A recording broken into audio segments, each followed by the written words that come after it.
ये श्री राधे श्री राधे। बड़े दिव्य भाव से कथा का रसपान करें,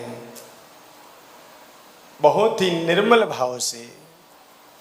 जब मन पवित्र होगा, देखो गंगा में और भागवत में एक तो है भागीरथी गंगा जो तन पवित्र करती है।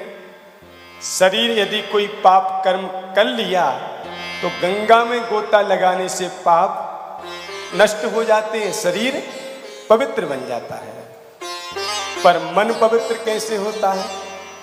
आप गंगा में सोचो कि पाप हो गए, चलो गंगा में जाके नष्ट हो जाएंगे, पर आगे पाप फिर हो जाएंगे क्योंकि मन तो पवित्र हुआ नहीं।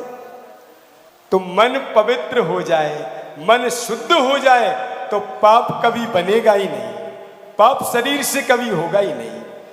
तो पहली बात, मन पवित्र होना चाहिए। मन पवित्र करो, मना शुद्धि न विद्यते, भागवत जी का सूत्र है, महात्मा का भागवत में।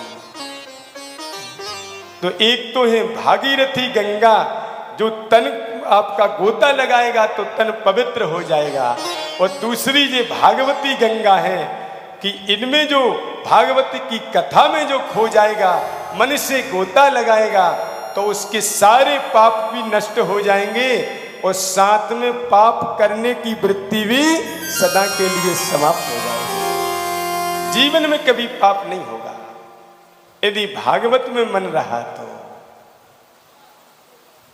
भागवत से मन दूर हुआ। अब बहुत से कहते हैं कि इतने कथावाचक हैं तो क्या ये सब कोई पाप कभी करते ही नहीं होंगे? तो कोई गारंटी नहीं है। अब 7 दिन तक नहीं, 4 ही घंटे रह गए, 4 घंटे हम कथा में खो जाते हैं तो बांके बिहारी यहाँ पाप प्रवेश नहीं होने देंगे। और यदि यही आदत मेरी परिवार में रही, व्यास गद्दी से नीचे भी ये आदत रही कि भागवत का ही स्मरण चलता रहे, तो पाप की औकात नहीं जो हमारे मन में प्रवेश कर जाए। नहीं, ये नहीं कि हम कथा कर रहे तो पाप करेंगे ही नहीं, कर सकते हैं, गलती हो सकती है। जरूरी नहीं कि ये परम ब्रह्मांड सभी बैठते हैं कथा में,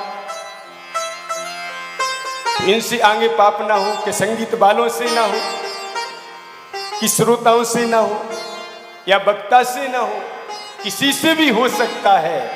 पर यदि वह संगीत बंधु, वह आचार्य ब्राह्मण लोग, वह श्रोता और वक्ता सबका एक संकल्प हो जाए, जो मैं भागवत में बार बार बैठता हूं, कथा भी मेरी निरंतर हृदय में बैठ जाए, बैठी रहे, तो बांके बिहारी पर कभी पाप को प्रवेश नहीं होने देंगे।